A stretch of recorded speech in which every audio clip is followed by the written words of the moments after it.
Chapitre 5. Des empêcheurs de tourner en rond. 4 juin, 28 novembre 2006. Au début du mois de juin, sortit en librairie un livre intitulé Ascension et chute de Lord Voldemort, écrit par un certain Quentin Discray.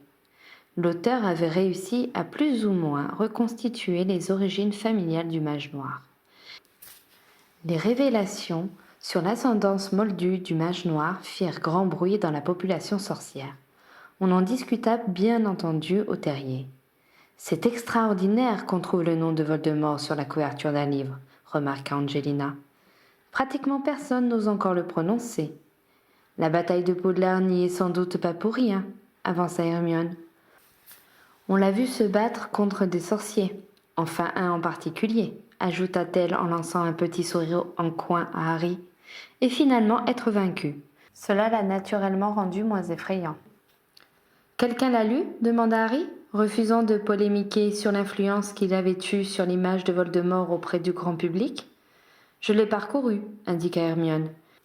Il y a pas mal d'imprécisions, mais l'histoire des parents de Voldemort est assez exacte. Cela dit, cela ne concerne que le premier chapitre. L'essentiel du livre porte sur l'aspect politique, ses premiers recrutements, l'action du ministère à l'époque, sa disparition, son retour et finalement sa mort. D'après ce que j'ai lu dans la Gazette, le nom de tous les mange-morts y est consigné, commenta Andromeda. L'auteur a été très prudent. Il ne met l'accent que sur ceux qui ont été condamnés par le Magel Mago.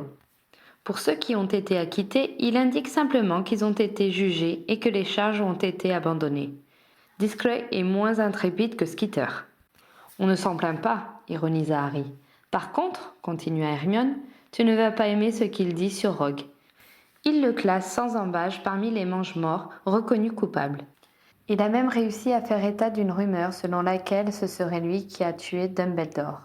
Pourtant, j'ai indiqué que les choses n'étaient pas aussi simples quand je suis passé à la radio juste après la guerre, s'exclama Harry, atterré. Ce Discray aurait pu me demander ce que je savais à son sujet. Il t'a contacté il y a 6 mois, signala Ginny depuis la chaise longue où elle était allongée. Mais tu n'as pas répondu à son hibou. Quoi ? Tu es sûr ? S'étonna Harry. Oui, son nom me dit quelque chose. Mais je suis sollicité 2 fois par mois pour des articles sur la guerre. Je ne savais pas qu'il voulait parler de Rogue, protesta-t-il. Tu lui aurais tout raconté ? L'interrogea Ron. Ce qu'il ressentait pour ta mère ? Le fait qu'il ait révélé la prophétie et entraîné la mort de tes parents ? Que tu as appris tout cela en fouillant dans ses souvenirs ? Qu'il a effectivement tué Dumbledore, mais qu'une vision t'a fait comprendre que c'était prévu entre eux ? Enfin, Harry, tu sais bien pourquoi tu ne racontes jamais rien. Cela fit taire Harry.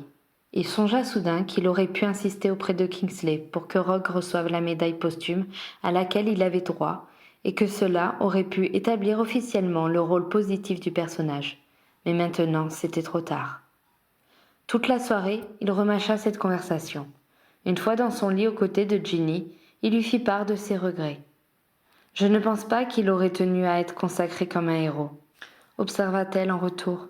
De son vivant, rien dans son attitude ne montrait qu'il se souciait de l'opinion d'autrui.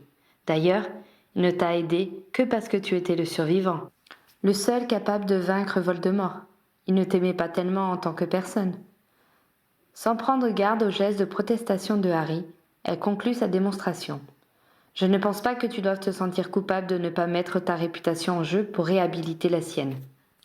Même si Harry n'était pas encore complètement convaincu, Ginny avait mis des mots sur ce qu'il ressentait, et cela lui fit du bien. Mais ce n'était pas suffisant. D'accord, il n'aurait peut-être rien voulu venant de ma part, mais moi je sais ce que je lui dois. Je n'ai pas le droit de faire comme si rien ne s'était passé. La physionomie de Ginny se fit mi-attendrie, mi-agacée. « Je suppose que si tu n'avais pas ces états d'âme, tu ne serais pas Harry Potter, soupira-t-elle. Bon, j'imagine qu'on n'a plus qu'à trouver un moyen de lui rendre hommage pour que tu puisses enfin te sentir quitte avec sa mémoire. » Harry réfléchit à la façon de perpétuer de manière positive le nom du sinistre professeur. Il contempla Ginny qui avait maintenant les yeux dans le vague, ses mains en train de caresser tendrement son ventre gravide, comme pour dire bonsoir au futur bébé. Il la trouvait magnifique quand elle communiait ainsi avec leur enfant à naître. Il eut soudain une idée. Si c'est un garçon, on pourrait l'appeler Sévérus, proposa-t-il. Les yeux de Ginny s'écarquillèrent brusquement, et le regard qu'elle lui jeta était clairement horrifié. Elle ouvrit la bouche pour protester, puis la referma sans avoir émis un son, sans doute par crainte de froisser les sentiments de son mari en exprimant les siens. Il eut un silence tendu avant qu'elle ne dise précautionneusement « Harry, tu es sérieux? Tu te vois câliner un enfant qui s'appellerait Sévérus ?» Harry dut admettre qu'il était allé un peu loin. « En second prénom ?» tenta-t-il. « Et qu'est-ce qu'on va mettre devant ?» demanda-t-elle. « Merlin ? Parce que je ne vois aucun autre héros dont la réputation pourrait contrebalancer celle de Rogue. » Harry allait faire machine arrière quand il eut une illumination. « Albus !» s'écria-t-il. « On va l'appeler Albus. » L'expression de Ginny se radoucit considérablement. « Albus !» répéta-t-elle, comme pour en tester la résonance. Albus Severus Potter. Toute une page de l'histoire contemporaine sorcière, non ? Nos enfants peuvent-ils être autre chose ? Demanda doucement Harry. Tu as raison, admit-elle. Alors autant le faire avec panache. Elle se figea soudain et s'écria d'une voix pressante. Promets-moi juste une chose. Quoi, mon amour ? C'est toi qui l'annonceras à ma famille.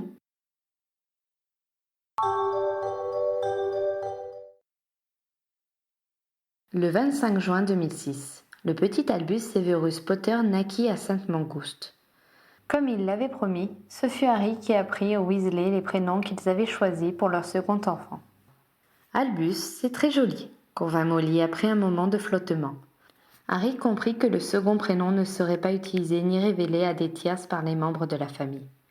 Quelques jours plus tard, il eut d'autres soucis. Si James avait été moins demandeur envers sa mère à la fin de la grossesse de celle-ci, son attitude possessive ressurgit avec force quand son petit frère fut amené au square Grimmauld. Il montra immédiatement qu'il n'appréciait pas de voir le nouveau venu dans les bras de sa mère.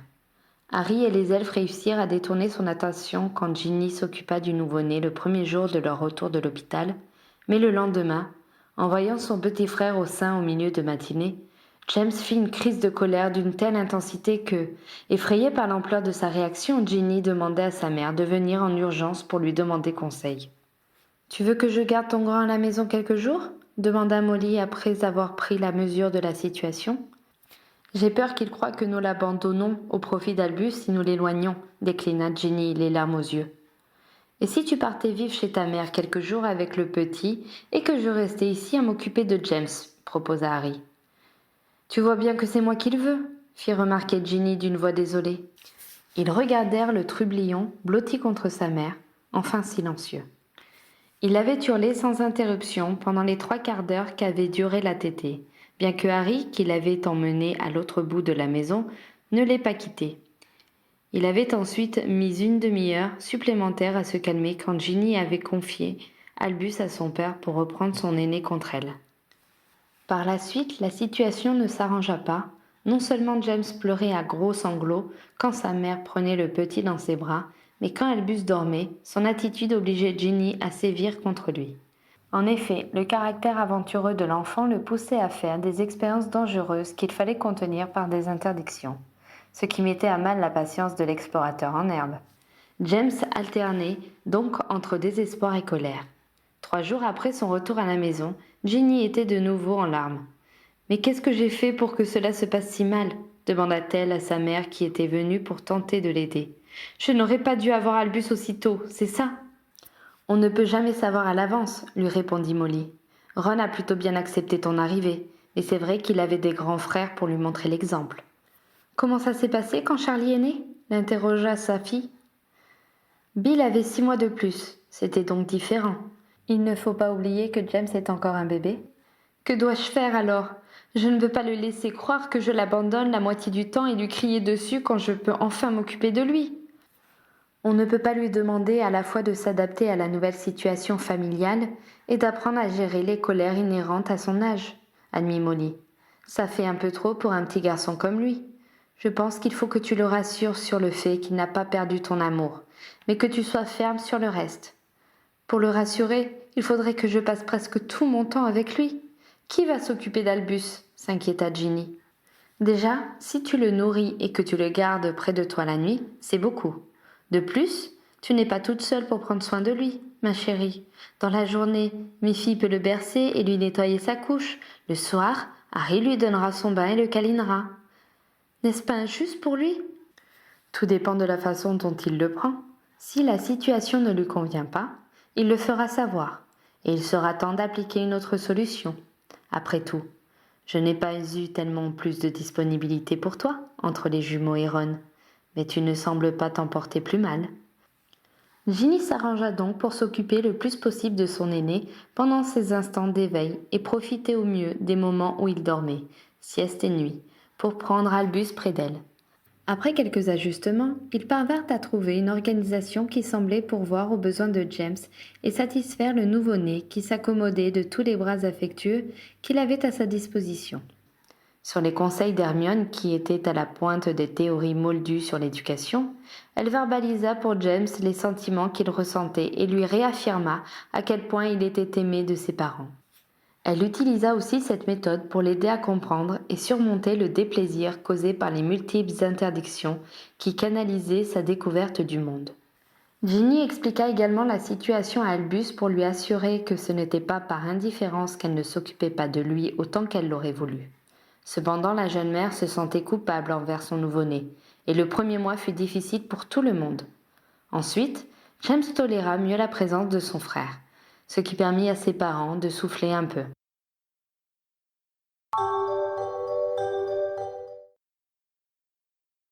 Au cours de l'été, Harry s'était à plusieurs reprises demandé si Bielenski avait suivi son conseil et avait sollicité le ministre pour améliorer la procédure judiciaire. Il l'avait plusieurs fois croisé dans les couloirs du ministère aux alentours des salles de jugement du Magel Magot, mais n'avait échangé avec lui qu'un vague signe de tête relativement froid. Hermione, de son côté, attendait toujours le bon vouloir du département des mystères qui ne semblait pas pressé de lancer le protocole d'essai. La jeune femme ne pouvait donc que ronger son frein. Harry eut cependant des sujets de satisfaction. Ses propres efforts pour faire évoluer leur manière de travailler avaient porté leurs fruits. Le pôle de recherche mis sur pied par Ron avait livré les porte-au-loin jumeaux imaginés par Owen et lui au printemps précédent. Eux-mêmes n'avaient pas eu l'occasion d'utiliser l'une des 5 pièces que possédait son service. Mais des collègues en avaient fait bon usage et étaient venus les féliciter de leur invention. Fawcett leur avait indiqué qu'il attendait des artisans une autre livraison, une version miniaturisée des doubles tableaux qu'ils avaient utilisés dans l'affaire du trafic international de produits de magie noire. Ils pourraient ainsi surveiller des lieux à distance de façon discrète. En septembre, soit 5 mois après sa rencontre avec l'avocat, Harry eut enfin la conviction que leur entretien avait été fécond. « Ils sont en train de nous concocter un sale truc à la justice magique », annonça un matin Nat Proudfoot, le partenaire de Seamus Finnegan à la pause café. « Quel genre ?» demanda Michael Corner.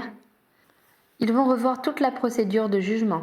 Il paraît que les criminels ne sont pas bien défendus. » Cela fit naître des grommellements autour de la table. Dans leur ensemble, les Aurores trouvaient qu'il y avait encore bien trop de délinquants en liberté, faute d'avoir pu les prendre sur le fait. « Il paraît qu'un avocat a déposé un rapport gros comme le bras, » ajouta Proudfoot, et que la justice en a tiré des propositions qui sont discutées depuis plusieurs semaines à la réunion hebdomadaire des chefs de département. Harry tenta de garder l'air dégagé. Si ses collègues apprenaient qu'il était à l'origine de ce qui semblait être une évolution importante de leur procédure criminelle, il aurait à répondre de toutes les nouveautés qui ne leur plairaient pas. « Il faut peut-être attendre de voir avant de critiquer », fit remarquer Anthony Goldstein, s'attirant sans le savoir la gratitude de Harry. « C'est tout vu. Les avocats sont des empêcheurs de tourner en rond. Bientôt, c'est les malfrats qui vont nous attaquer en justice pour avoir osé les arrêter. » « Tu as des précisions sur ces propositions ?» s'intéressa Anthony. « Des conneries. Genre, la possibilité de consulter un avocat pendant les interrogatoires, ou qu'on ait besoin d'un jugement pour garder un type enfermé avant le procès.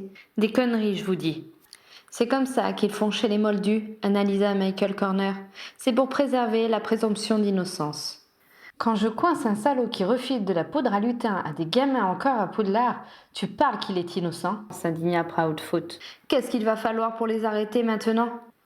Qu'ils viennent avec un sortilège de mort dans leurs baguettes en suppliant qu'on les envoie à Azkaban ? Ça commence à bien faire de toujours vouloir faire comme les moldus, grommela Muldoon, un horreur de l'ancienne génération avec qui Harry ne s'entendait pas très bien. On est sorciers, on n'a pas besoin de leurs idées bizarres. Harry trouva que cela se mettait à dériver de façon inquiétante. Attendons de voir ce qu'il va en sortir, intervint-il. Muldoon lui lança un regard mauvais, mais les autres partirent vers leur table de travail sans insister, même s'il était évident à leur physionomie que Harry ne les avait pas convaincus.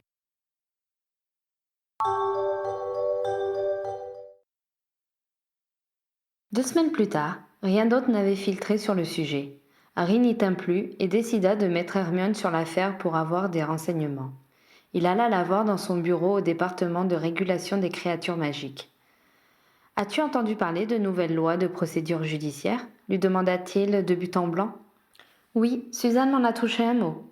Vous en discutez déjà au bureau des Aurores ?»« Des infos ont filtré et mes camarades sont assez inquiets. »« Harry, » commença Hermione avec la voix qu'elle prenait pour convaincre ceux qui ne comprenaient pas ses combats. « Le ministère n'a pas pour intention de vous empêcher d'arrêter les malfaiteurs. Le but principal de la réforme est de rendre le pouvoir judiciaire indépendant et de consacrer la présomption d'innocence. Avec les nouvelles règles, on ne pourra plus envoyer les personnes à Azkaban sans jugement comme cela a été le cas avec Sirius. Tu vois ? Au début de sa tirade, Harry avait levé les mains pour endiguer le flot. Mais une fois qu'Hermione était lancée, il lui fallait plusieurs secondes avant qu'elle ne puisse s'arrêter. « Oui » s'interrompit-elle enfin. « J'en ai déjà parlé avec Bielinski » expliqua-t-il avant de résumer sa rencontre avec l'avocat. Quand il eut terminé, Hermione déclara « Harry, c'est une des meilleures actions que tu aies faites de ta vie. N'exagérons rien, je n'ai pas du tout participé à la rédaction des propositions. Mais il n'aurait pas pensé nous les soumettre si tu ne l'y avais pas incité. Le ministère a fonctionné tellement longtemps sur un système de machination et de clientélisme que les honnêtes citoyens sont persuadés que leurs idées ne seront jamais prises en compte s'ils n'offrent rien en échange. C'est une avancée importante pour notre politique, pas seulement par le contenu des décrets qui en sortiront, mais parce que cela vient d'une initiative personnelle, si tu le dis. Alors, qu'est-ce que vont changer ces fameux décrets ? C'est encore en discussion, lui indiqua son ami.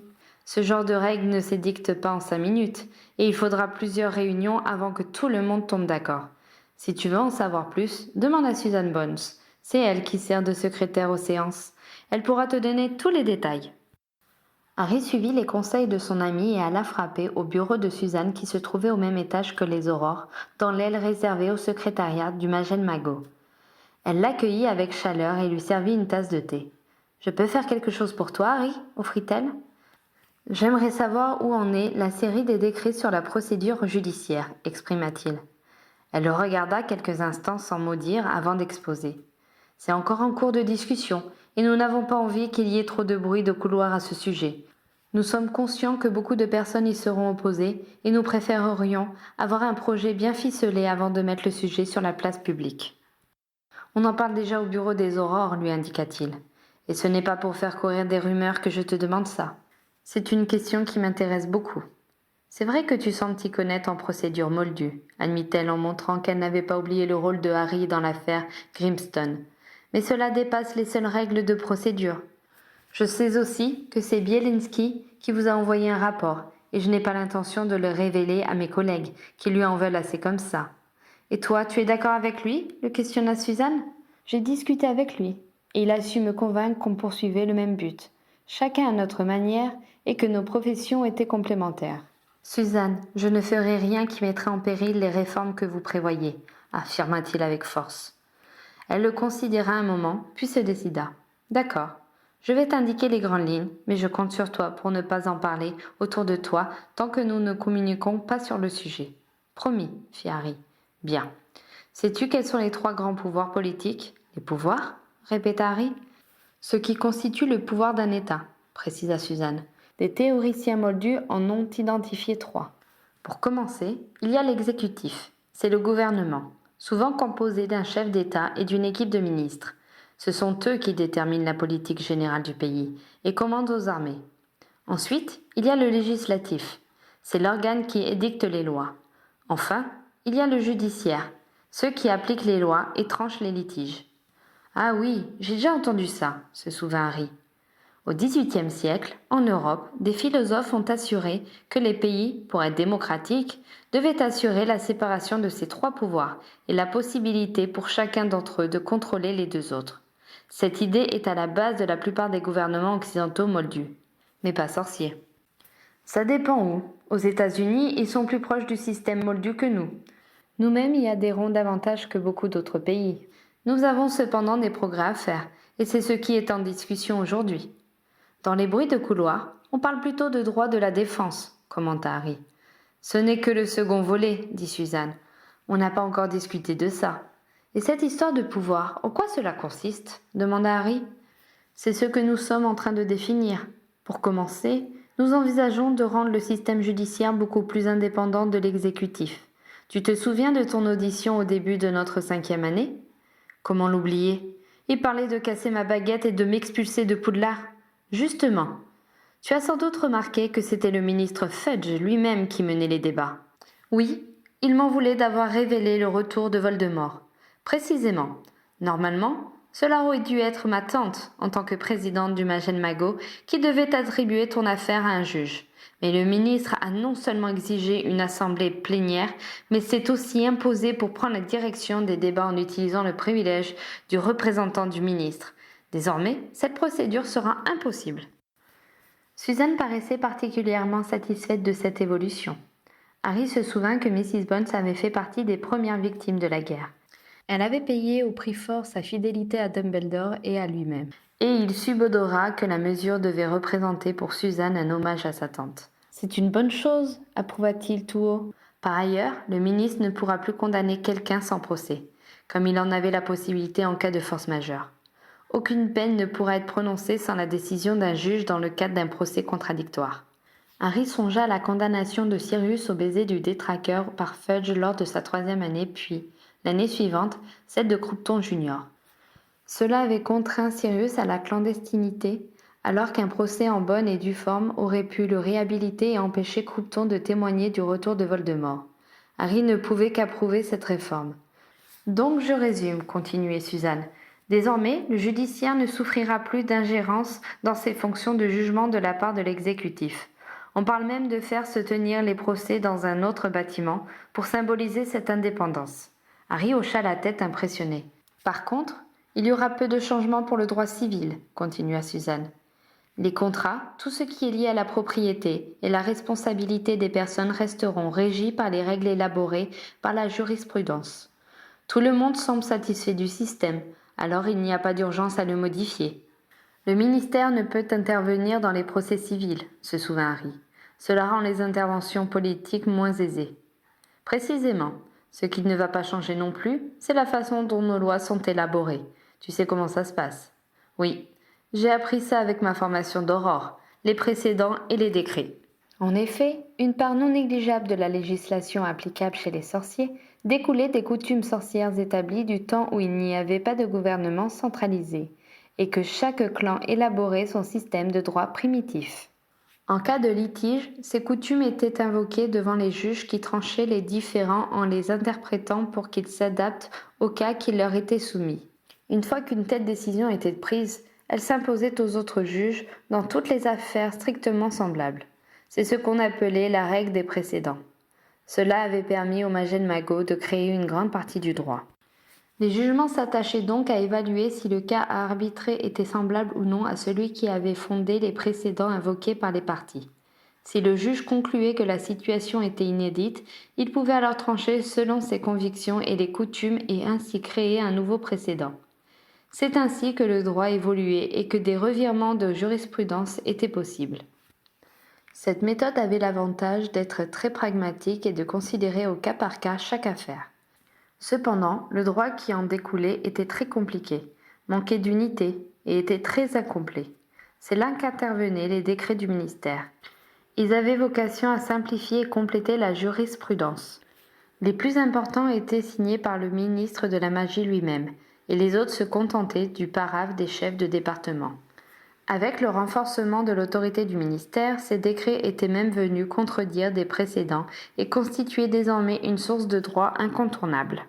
Avec le temps, il avait été établi que le droit civil et les règles de procédure étaient du domaine de la jurisprudence du Majed Mago, tandis que les lois pénales émanaient du ministère.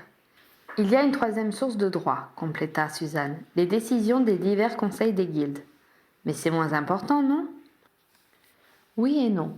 Leur compétence d'application est certes plus réduite car elles ne régissent que les rapports des artisans entre eux, mais une fois qu'on a établi qu'elles ont compétence à s'appliquer, elles ont la même force qu'une loi. Si un artisan a un problème avec un client, ce sont les règles jurisprudentielles du Majed Mago ou les décrets du ministère qui s'appliqueront.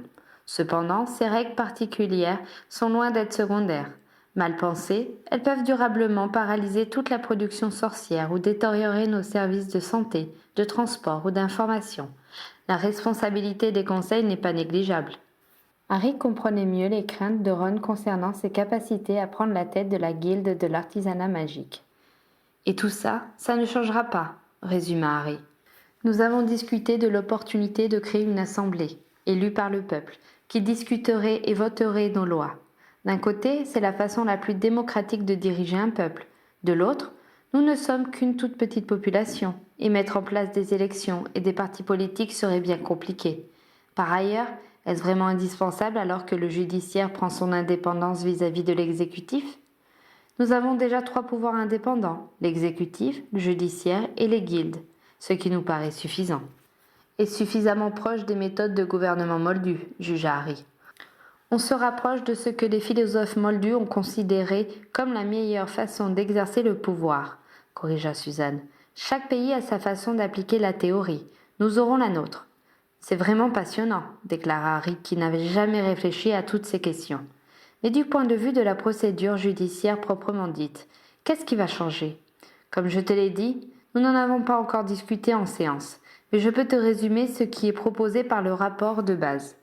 Cela doit principalement consacrer les droits de la défense et assouplir le droit de la preuve. Et il y aura une grande nouveauté à l'audience pénale qui a d'ores et déjà été définie, le nouveau rôle du représentant du ministère. Un nouveau rôle? Répéta Harry.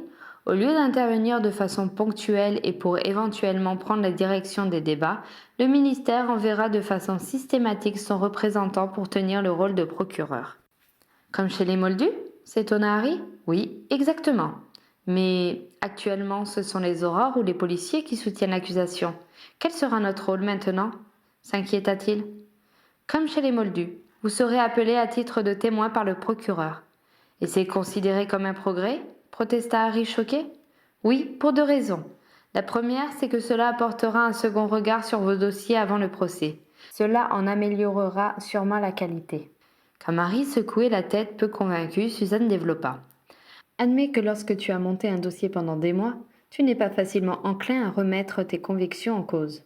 Dissocier l'enquêteur de celui qui va présenter l'affaire devant le tribunal est une façon d'amener un jugement critique sur l'ensemble de la procédure. Le procureur va avoir la possibilité de demander un complément d'enquête pour vérifier des points encore trop flous. Cela ne peut qu'améliorer la résolution des crimes, affirma-t-elle. Mouais, admit du bout des dents Harry qui reconnaissait bien là la patte de Bielenski et anticipait déjà les grognements autour de la cafetière du bureau des aurores. Ensuite, cela équilibre les droits des parties durant le procès ou, plus exactement, cela clarifie le rôle de chacun. Dans le système actuel, le rôle du juge dépend en grande partie de sa personnalité. Certains mènent les débats d'un bout à l'autre du procès, mais d'autres s'appuient davantage sur les enquêteurs. Maintenant, sa fonction est clairement définie. Il doit veiller à rester neutre, donner la parole alternativement à l'accusation et à la défense, et veiller à ce que chacun puisse répondre aux arguments de l'autre. Mes collègues ne vont pas aimer, commenta Harry. Nous ne sommes pas là pour faire plaisir aux aurores ou aux policiers, mais pour éviter les erreurs judiciaires. Suzanne parut hésiter, puis elle ajouta timidement. Pour appuyer ces réformes, le ministre Shacklebolt a cité plusieurs cas d'innocents emprisonnés, dont Sirius Black, celui qui s'était échappé quand nous étions en 3e année. Harry hocha la tête. Il nous a dit qu'il n'était pas devenu mange-mort comme tout le monde le croyait, mais qu'il avait au contraire tenté de sauver tes parents et qu'il l'aurait sans doute prouvé s'il avait eu un procès. À cette époque, les gens avaient tellement peur qu'ils avaient donné tous les pouvoirs aux aurores, et cela n'a pas apporté que de bons résultats. Elle s'interrompit et le regarda, comme si elle craignait d'être allée trop loin avec cet argument. Je suis au courant et je ne peux que donner raison au ministre, admit Harry. Mais même si des erreurs ont été faites, je sais que mes collègues sont viscéralement opposés à la magie noire. Notre but est de protéger les sorciers contre ceux qui veulent les soumettre ou les blesser. Il faut nous faire un minimum confiance pour que nous y arrivions. Personne ne le remet en cause, Harry. Mais il est important que chacun sache se limiter à son rôle. Le vôtre est d'enquêter, celui du ministère est de permettre à la justice d'être rendue, et celui des juges est de trancher. Quand on commence à empiéter sur la fonction des autres, on cumule trop de pouvoir, et lorsqu'on se trompe, cela a de graves conséquences. Je sais que ton commandant est intègre, ainsi que le chef de la police. Nous savons que Shacklebolt n'a jamais cherché à interférer dans un procès et ne le fera sans doute jamais. Mais personne ne connaît ses successeurs, et mettre des garde-fous nous sauvera, peut-être d'un autre Fudge. Tu as raison, abdiqua Harry. J'ai juste été surpris par cette mesure. Franchement, ça va faire drôle de lâcher le dossier qu'on a monté et entendre un autre le défendre. Tout le monde a perdu certaines prérogatives dans l'affaire, lui rappela Suzanne. Cela a été décidé pour le bien de tous. Les aurores s'y feront comme les autres. Harry se dit qu'il n'avait vraiment pas intérêt à révéler à ses collègues son rôle dans cette affaire.